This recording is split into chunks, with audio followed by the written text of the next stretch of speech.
ওহে প্রাণনাথ গিরিবর হে, প্রাণনাথ গিরিবর হে, ভয়ে তনু কাঁপিছে আমার।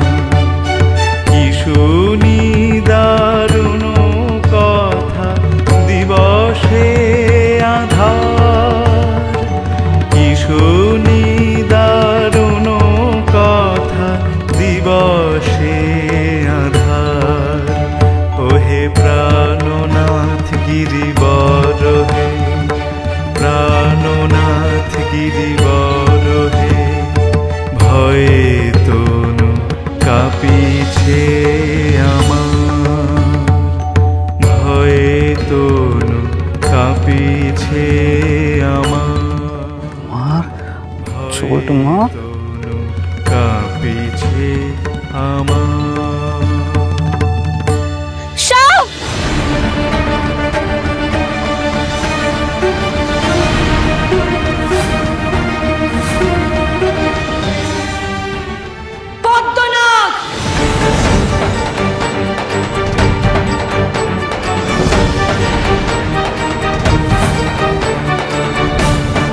সাপ? কোথায় সাপ? আমি আমি দেখেছি, ওই ওই পদ্ম ফুলের সাপ। ফুলের মধ্যে সাপ? হ্যাঁ, আমি আমি নিজে দেখেছি। কই দেখি। না না না, আপনি আপনি আপনি হাত দেবেন না। কিন্তু এখানে তো কোনো সাপের চিহ্নই নেই। মায়ের ফুলে সাপ আসবে কি করে? সে কথা তো আমারও গুরুদেব। যে ফুল মায়ের পায়ে অর্পণ করা হবে তাতে সাপ আসবে কেমন করে? সর্বাণী, আপনি নিশ্চয়ই ভুল দেখেছেন। এই দেখুন।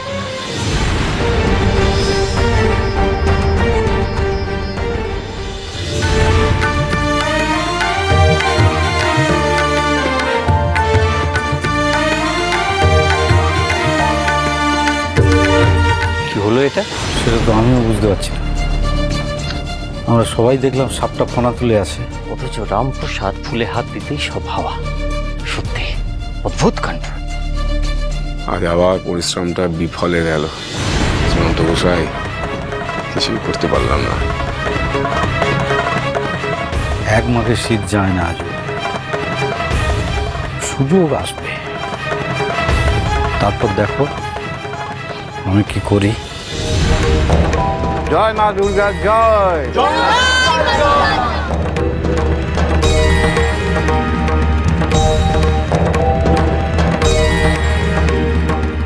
সন্ধি পুজো এখানেই সমাপন হলো। কাল সকালে নবমী পুজো আরম্ভ হবে। তোমরা সবাই যথাসময়ে মণ্ডপে চলে এসো। গুরুদেব, একটা কথা ছিল। কি? কাল সন্ধ্যেবেলায় আরতি শেষে আমরা সবাই মিলে ঠিক করেছি রামপ্রসাদের গান শুনবো। বাহ বাহ বাহ বাহ, এ তো অতি উত্তম প্রস্তাব। বলছি আর একটা আর্জি ছিল। বলো না। নবমী পুজো মানেই তো মায়ের পুজো শেষ, তাই কালকে নবমী পুজোর পরে যদি এই একটু ধুনুচি নাচ হতো। বেশ বেশ বেশ বেশ, তাই হবে। তা কে কে ধুনুচি নাচ নাচবে বলো তোমরা? গুরুদেব, এই আমার ভাই বিশু আর এই আমার ভাইপো একতলা, দুজনে কিন্তু কাল ধুনুচি নিয়ে নাচবে। বলছি আমিও কিন্তু ধুনুচি নাচবো, মানে আমাদের সব পুজোতে না আমি এমনি নাচি। বেশ, তো তুমিও তবে নেচো। মিস্টার শোনো না, আমি কিন্তু নাচতে পারবো না। কেন? তুমি নাচবে না কেন? আমি এতজনের সামনে। তুমি এরকম কেন করছো বলো তো ছোটকা? তুমি তো ভালো নাচো। এই তুই জ্যাঠামো বন্ধ কর, কথা বলছি না, চুপ থাক। চাপ বাবা, তুমি ভালো নাচো আমি সেটা জানি, তাই বললাম। আহা, ও তো ভুল কিছু বলেনি, তুই তো সত্যিই ভালো নাচিস। তুই তো লজ্জা পাচ্ছিস কেন? নাচবি। না মিস্টার, মানে গ্রামে এতজন লোক থাকবে, তাদের সবার সামনে না আমি ঠিক নাচতে পারবো না। আমি খুব পারবে, এত লজ্জা পেও না। তুমি কি আর একা নাচছো নাকি? আমিও তো থাকবো তোমার সাথে। ওরে বাবা, আমার এলেন আমাদের গুরু ঠাকুর রে। তুই ওর উপরে চোটপাট করছিস কেন? ও তো ভুল কিছু বলেন। ঠাকুরপো, তুমি কিন্তু কাল নাচবে। আমরা কোনো কথা শুনবো না।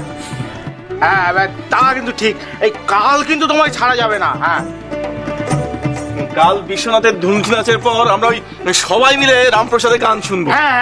সবাই সবাই হ্যাঁ হ্যাঁ হ্যাঁ হ্যাঁ, রামপ্রসাদের সাথে আমাদের আজু গোসাইও গান ধরবে। আজু গোসাই তো অসাধারণ গান গায়। কি এই সবাই কি বলো বলো বলো? হ্যাঁ না না, আমরা পরে কোনো একদিন আজু গোসাই গান শুনবো, কাল আমরা রামপ্রসাদেরই গান শুনবো। হে গোলক, কেন রে? রামপ্রসাদ গাইতে পারলে আমি গাইতে পারবো না কেন? দেখো আজু দাদা, এটা তো দুর্গাপুজোর সময়, তো এই সময় আমরা রামপ্রসাদের মুখে মায়ের গান শুনবো। আর তুমি তো মায়ের গান গাও না, তাই দুর্গাপুজোর সময় তোমার গাওয়া গান ঠিক মানানসই হবে না।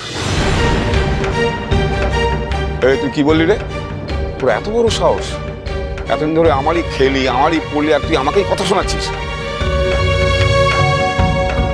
বলো, কাজটা কিন্তু তুই ঠিক করলি না। কি শুরু করলে তোমরা এখানে? তোমরা কি ভুলে গেলে যেটা মায়ের পুজোর স্থান? এখানে কোনো রকম ঝামেলা করো না। না মানে ঠিক। থামো, তাহলে ওই কথাই রইলো, কাল পুজোর পর ধুনুচি নাচ আর রামপ্রসাদের গান হবে। তোমরা সবাই সকাল সকাল চলে এসো, কেমন?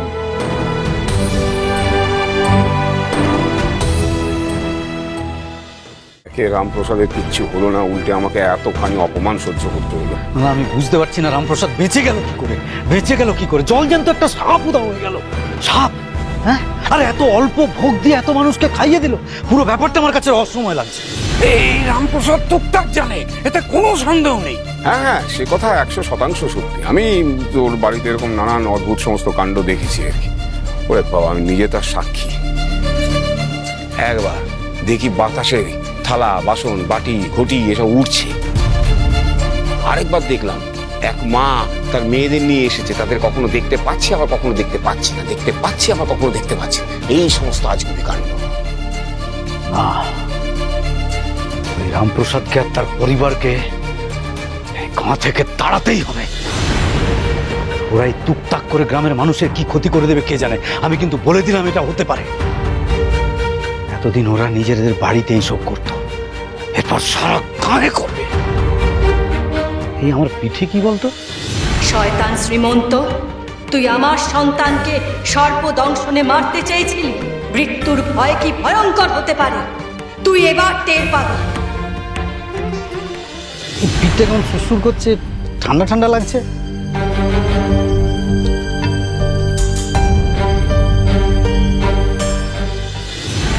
কি মারো!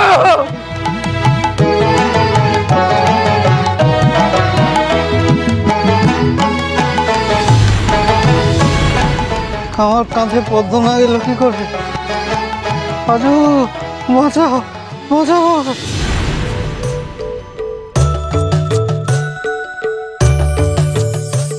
হালকাটা ফেলো, ফেলো।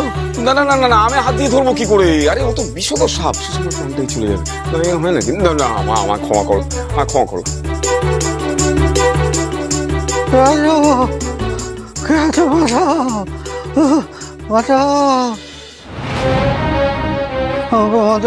কি হয়েছে? হ্যাঁ, তখন চিৎকার করছেন কেন? আমার কাঁধে সাপ, আমাকে কামড়ালে আমি মরে যাবো। রামপ্রসাদ, সাপ কোথায়? কোথায় সাপ? আমি তো কোনো সাপ দেখতে পাচ্ছি না। ওই তো শ্রীমন্ত ঘোষের কাঁধের দিকে দেখো না, ওই তো সাপ রয়েছে তো ওখানে। কাঁধে তো কিছু নেই। তোমরা কি দেখে কি বলছো বলো তো আজু গোসাই? কাঁধে কোথায়? এই যে সর্বাণী, আপনি কিছু দেখতে পাচ্ছেন?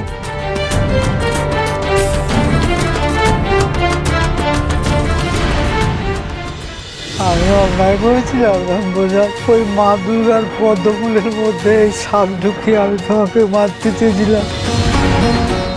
ভাগ্যিস মায়ের কৃপা ছিল তাই আপনি রক্ষা পেয়েছেন। আমি ঘুমতে ঘুমতে দেখি উনি ঘরে নেই। আপনি কি জানেন উনি কোথায় গেছেন? এত রাতে কাউকে কিছু না জানিয়ে আপনি কোথায় গেলেন? আমি তো কিছুই বুঝে উঠতে পারছি না।